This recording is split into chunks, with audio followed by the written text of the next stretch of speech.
Okay, lean forward, come here a bit closer. Is that okay, Is Ryan? that better? Yeah. I Okay. am trying. Alright, so you've got son who's 18 next month. Alright. Yeah. We didn't start off very well, did we? No. Okay, so your daughter is injured, isn't she? Yeah, she's vaccine damaged. Okay, let's go back, and because you know they like to call us anti-vaxxers, so let's go back and talk about what you were thinking on vaccines. Okay, well, my daughter was born in July 1988. It was a normal pregnancy. As soon as my daughter was born, everything was fine. She was my first baby.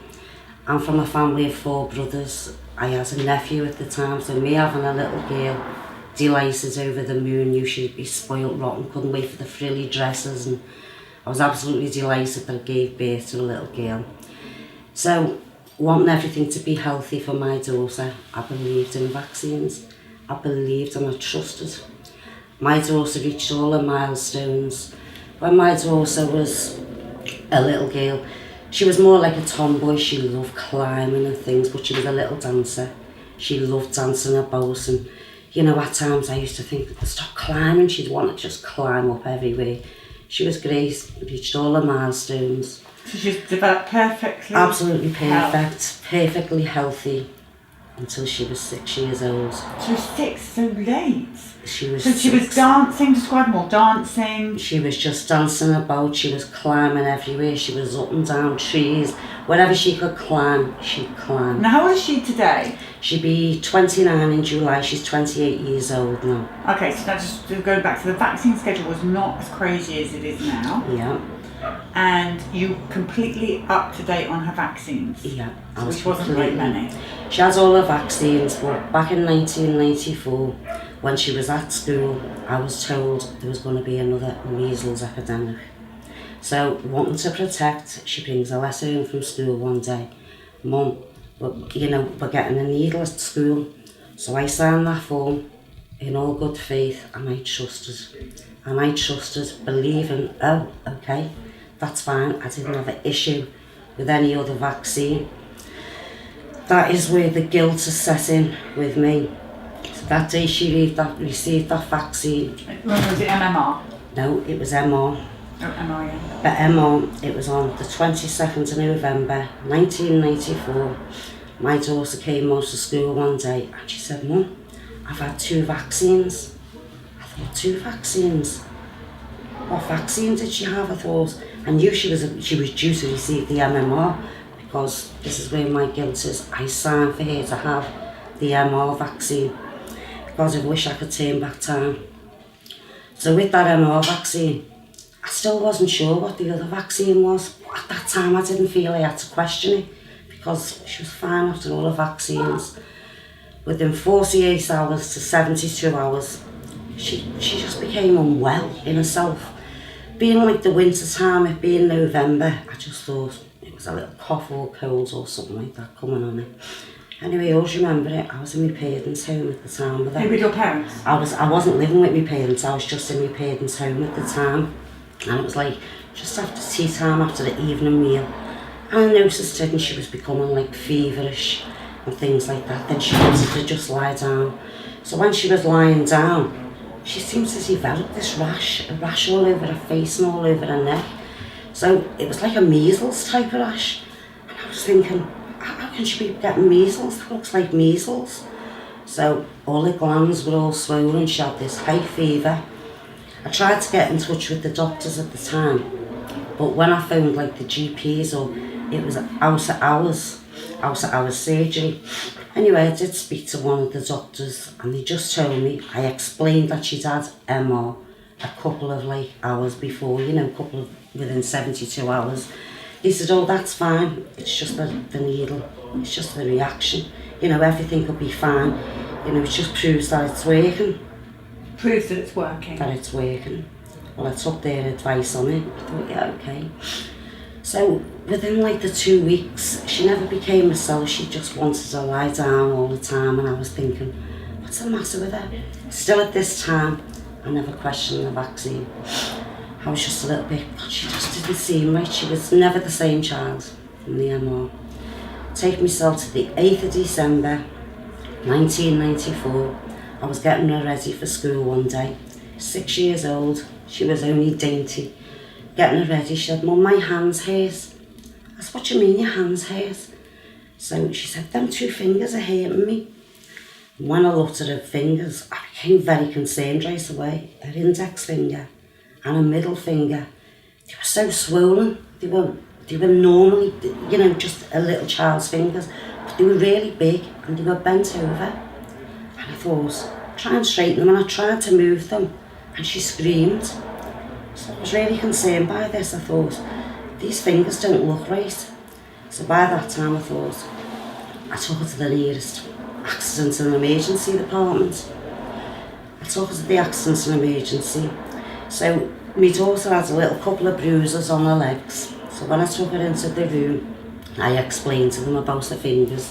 So they wanted to take some blood and things like that off her. But they were more concerned about the bruises on the legs. I wasn't concerned because she'd just learned to ride a bike. To me, they were just normal little bruises on her legs. So I wasn't concerned, and the doctors were looking all over them. "So how did she get them?" So he says, "Well, I don't know, she's a climber. She likes riding the bike, I'm not sure. Can you just wait about for an hour? An accident and emergency." I said, "Yeah, okay." So by this time, my daughter's just sort of sitting on my knee and we're walking around the A&E department. Then I was called in. When I was called in, "Oh, your daughter has chronic juvenile arthritis." Chronic juvenile arthritis. That was a shock to my system. I was naive at the time. I was young when I had my daughter. So at this time I was 26, 27 years old. To me, it was a person's disease. A child with chronic juvenile arthritis. So she needs to see one of our rheumatologists. So we'll send for you, Mum. Well, I just went in complete shock. I really thought, oh my God, it's my daughter. I really thought at the time, is my daughter just going to turn into an old person? That's how I felt, because when I went to school, I'd never known any other child with arthritis. So I was thinking, it really, I couldn't believe it. I just really couldn't take it in. I couldn't believe it, but I wouldn't believe it. I just knew, since she had that vaccine, that MR vaccine, I just knew my child is not right. So again, we had to go and see a rheumatologist in the January of 1995. By this time, I was so distraught, a distraught mum. I just couldn't wait to get there to say, since my daughter received MR vaccine, like I say, I've mentioned it before, on the 22nd of November 1994, I feel my child is vaccine damaged. I always remember the consultant, he wouldn't look at me. And I was, "Please listen to me, I just want you to know, my child's vaccine damaged through MR. Don't be silly, don't be silly." And I was thinking, how do you mean don't be silly? Please listen to me with what I'm saying. So he wouldn't look at me, he wouldn't look me in the eye. He was all over my daughter's joints. I really thought it was just the 2 fingers. But he was telling me it was in her ankles, it was in her feet, it was in her knees, it was here, it was her elbows, it was everywhere. And I was thinking, oh no, how could this happen? So after that, each appointment we go to every couple of months, he told me, he said, "You don't realise how much of a lucky mum you are, because 12 months before, you'd have had to have travelled to Grace Ormond Street Hospital." He To said, where? Great Ormond Street Hospital, which is, just for people who don't know, it's our biggest children's London hospital, and that's Alderhayes is one of them. Yeah, Alderhay. So I thought to myself, he said, I was such a lucky mum that we actually had rheumatologists now at Alderhay. So I thought, I was such a lucky mum. Well, that quizzed me in my mind. Then I thought, well, why all of a sudden back in 1994 did we need them then in Alderhay? 12 months before, if it was only in Grace Ormond Street, why do you need them now? So I always remember going to another hospital appointment. By this time I felt I was going out my mind because nobody was listening to me at the time. I couldn't express myself, I couldn't explain myself. I always remember going to clinic, and this day at my clinic I had my mother with me who came to all the hospital appointments, which is Alicia's nan. I always remember looking around this day. It was a room full of girls who were exactly near enough the same age as my daughter. So I'm looking around at all the parents and I'm looking around at all these girls thinking, this is strange. This is so strange. So when I actually went in to see the consultant, that's the first thing I mentioned. I said, why are the old girls outside all the same age as my daughter? They've all got arthritis. I never ever seen that happen again. Never ever seen that in the clinic. It was all different age groups then.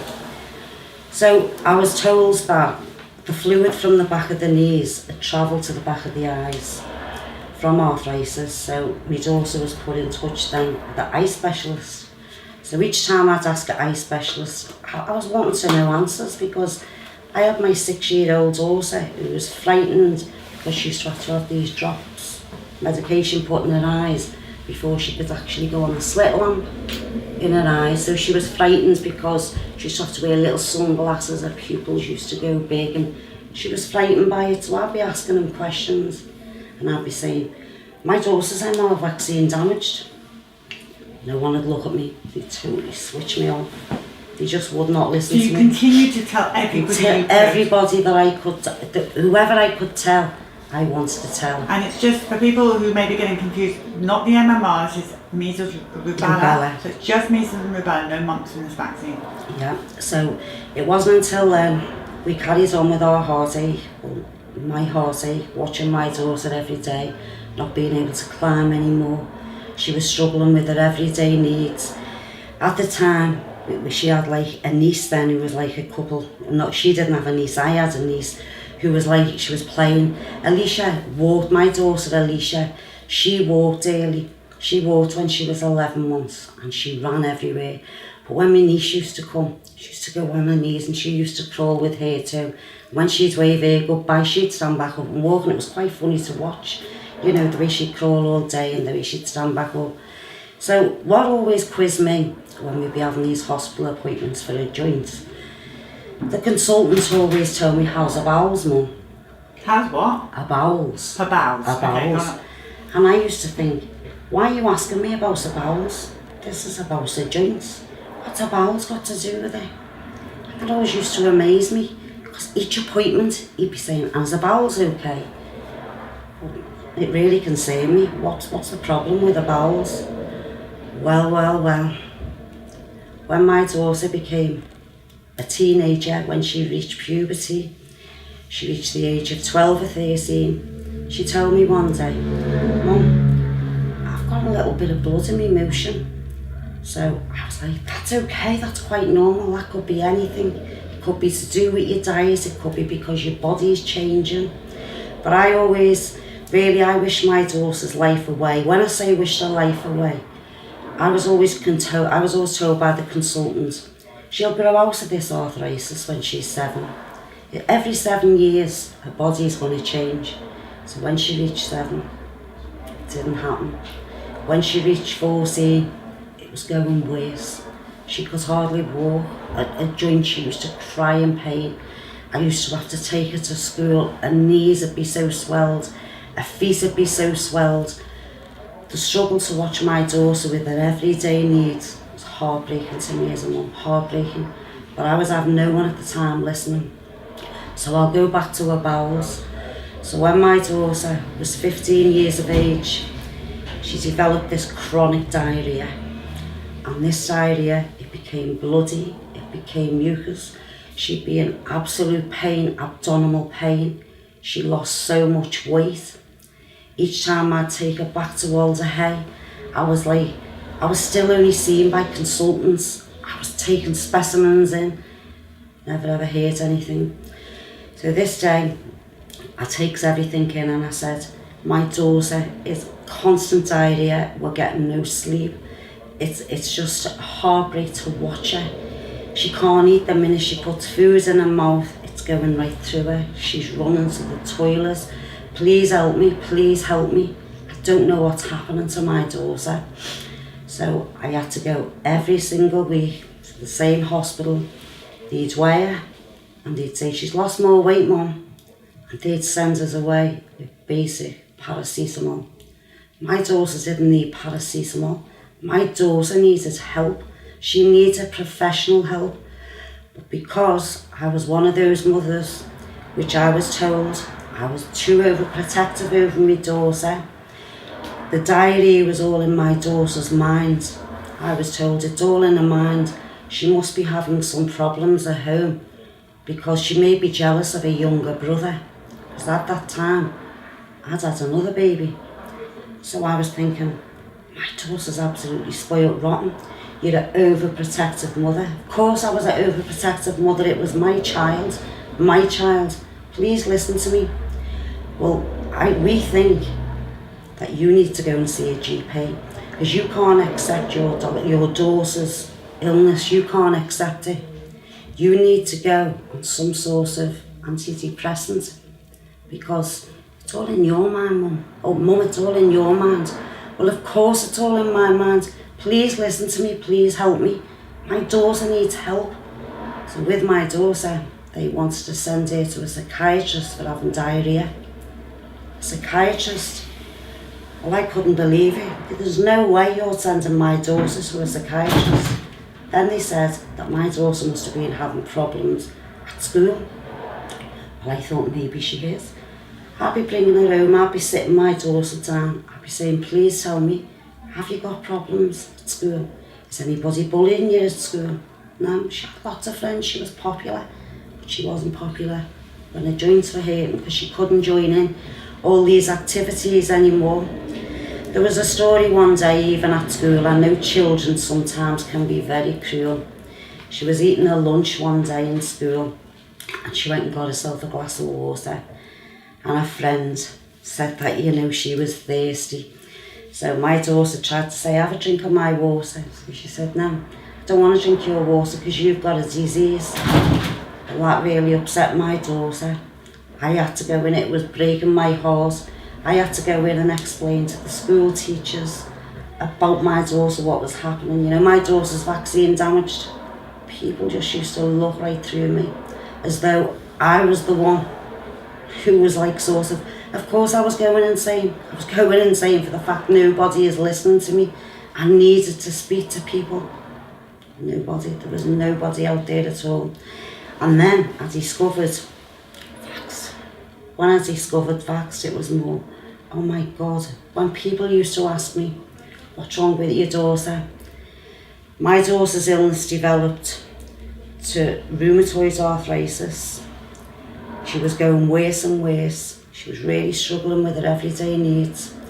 But the actual day my daughter was taken into hospital, she reached 4.5 stone in body weight. There was nothing of her, 4.5 stone. They kept her in that hospital for a week.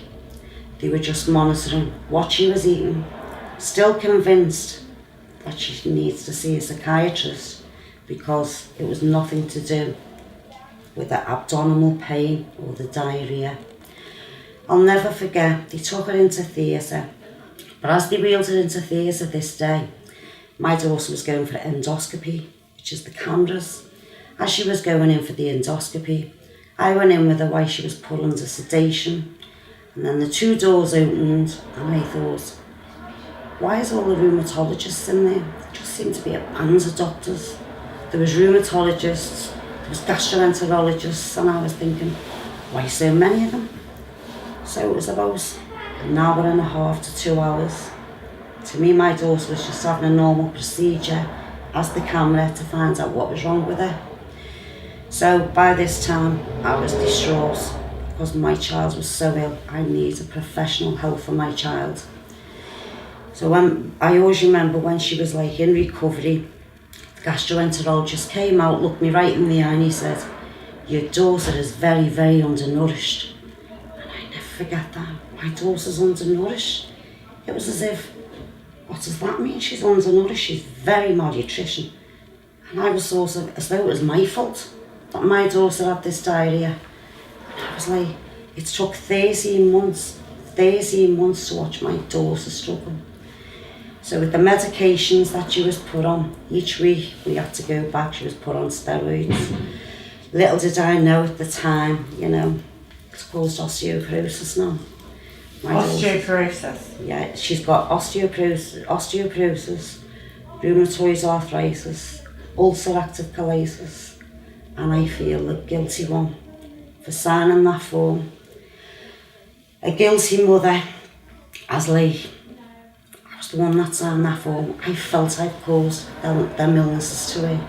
That's how I felt being a mother. And being a parent, I felt that I was the one that did wrong. That's how I felt. So even now, my daughter's married now. She's married, I'm so delighted. She's happy and she's married. But she got pregnant, and at 17 weeks, she lost her baby. 17 weeks, and I was thinking, she got over at 12 weeks, which was like her 3 months, and I was thinking, oh God, please let everything go so well with her. Please let this pregnancy develop for her to make her happy. It was so hard to watch her. She can't brush her own hair. She has to be showered. But you'd never believe the everyday struggles that she does have. She has still got a smile on her face. Makes me happy being her mum. But the guilt watching my daughter now, that friends her age have got families of their own. My daughter's never been able to wear a high pair of shoes.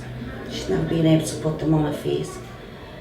She can come out with me when I say, but she has to go out with me. She uses a wheelchair now at all times. How old is she, 28? 28. She has to use a wheelchair now all the time because she struggles. She really does struggle every single day.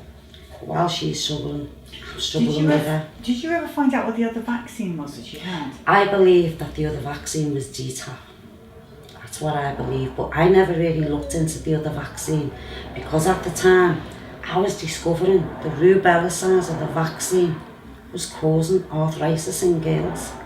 But I was so amazed by this but I was only getting this because there was no internet. All these 20 odd years ago, there was no internet. So I was only discovering this as like in newspapers, anything I could see. I wasn't clued up. I knew nothing about vaccines, nothing at all. I trusted. I did not believe that the medical professionals, I didn't have any doubt that there was anything in the vaccines. I was just trying to explain, my daughter is vaccine damaged, please help me. I know it's from that vaccine. My child was never the same. She was just never the same girl.